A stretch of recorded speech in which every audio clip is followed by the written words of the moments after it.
Voilà.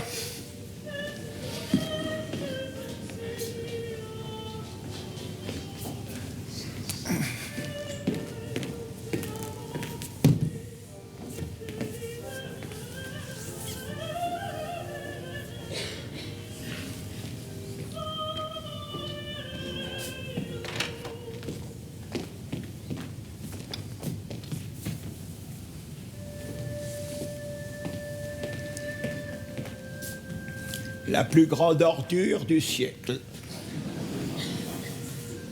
Tu penseras à parfumer Mademoiselle Lily. Votre guenon n'aime pas qu'on la parfume, monseigneur, elle mord.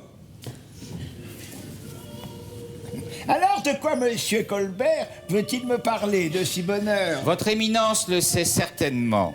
Non, je ne vois pas. Une nouvelle conspiration contre moi. Tu veux de l'argent? Oui, monseigneur. Ah, que tu es ennuyeux avec l'argent, Colbert. Je fais mon travail. Mes crèmes, mes poudres.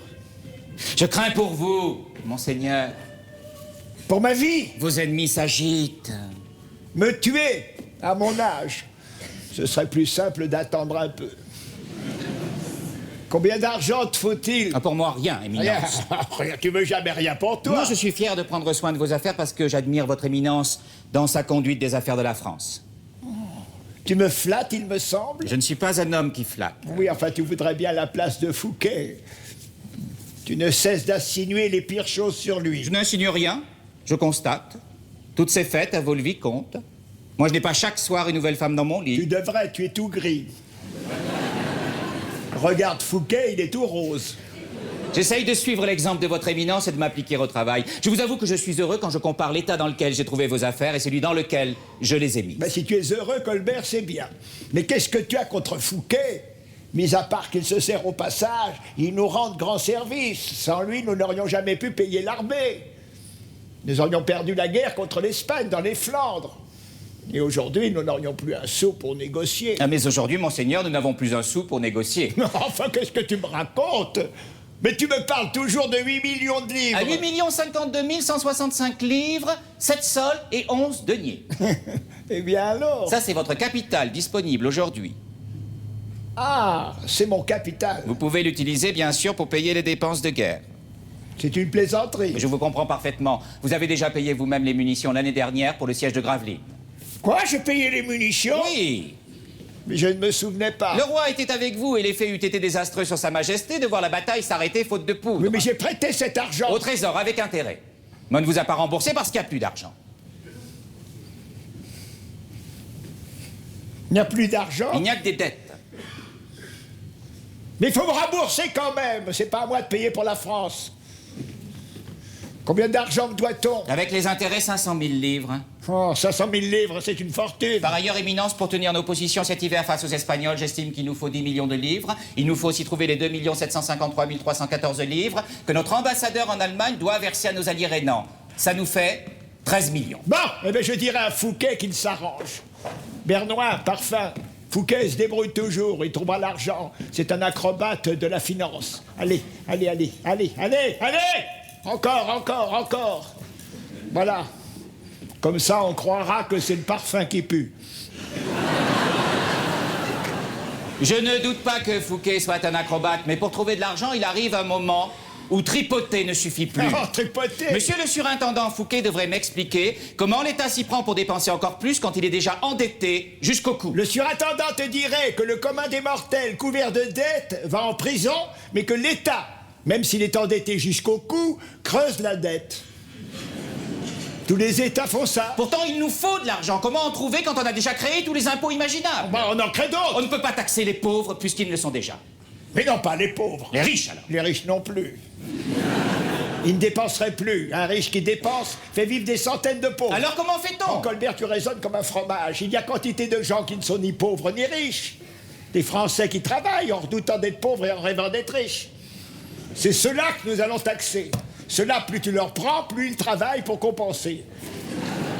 Pour l'État, c'est un réservoir inépuisable. Mais ils sont étranglés, ce sont les forces vives du royaume. Le plus grand risque que vous preniez, éminence, c'est de laisser pourrir la situation actuelle. Il ne faut pas augmenter les impôts, mais au contraire les baisser.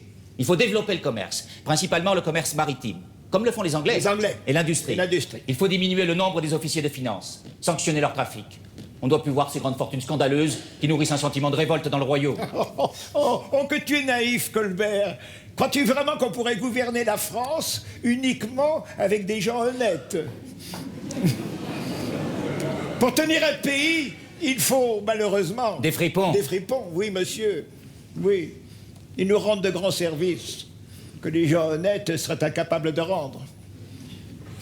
Ce sont les coquins qui mènent le monde. Votre éminence est Premier ministre. Oui. Et alors? Eh bien, je voulais oui, dire je sais ce que tu veux dire. Écoute-moi, pour le moment, j'ai besoin de Fouquet. J'en ai besoin, il faut que j'obtienne la paix avec l'Espagne. Et pour cela, il me faut de l'argent. De l'argent, tout de suite. Ah, et Fouquet? Et Fouquet. Qu'est-ce qu'il y a? Les bruits courent. Ah, les bruits. Et qui fait courir ces bruits? Fouquet? Et les siens? Que ce sont les tractations obscures de votre éminence, ces négociations secrètes, cette guerre d'Espagne qui n'en finit pas, qui sont cause de la ruine du royaume. On vous dénigre. Auprès de la reine, du roi. On veut vous faire porter la responsabilité de la faillite du royaume. Dis-moi, tu me parais bien renseigné. Tu ne cherches pas à me trahir, toi au moins? Oh, monseigneur! Oui, je te demande souvent. Plus je te marque mon amitié, plus tu parais sur la réserve. Ah, je ne suis pas un homme très expansif. Je suis du Nord. Ah, tu es du Nord. Donc tu n'aimes pas les gens du Sud? J'ai un profond Oui, enfin, tu attachement. ne m'aimes pas. Personne ne m'aime en France, à part Mademoiselle Lily. Et encore, elle est africaine. Hein, Lily, ma chérie, tu m'aimes. Toi, tu ne m'as jamais vraiment compris. Moi, je dissimule, je biaise, j'adoucis, jusqu'au moment ultime où je découvre de quoi je suis capable. Tiens, Richelieu, il a voulu l'autorité de la monarchie et une Europe française, mais il les a voulu par la force. Et il ne les a pas eus. Moi, je les aurais, mais ce sera par la douceur, la négociation. Tu vois, Colbert, la négociation, c'est ça la politique. Toi, tu es encore un peu raide. Pourquoi me regardes-tu comme ça? Ah, j'ai compris, ce n'est pas la place de Fouquet que tu ambitionnes. C'est la mienne. Ah, je vous jure. Oui, on ne jure pas en politique. Ah, je ne suis pas un homme politique. Je vais saluer Mademoiselle Lily. Je reviens. Faites attention, Colbert. Je vous ai à l'œil.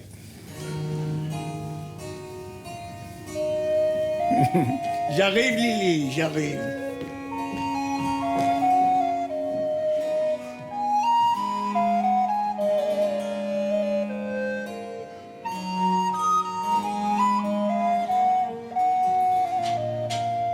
Monsieur le cardinal n'est pas là? Madame,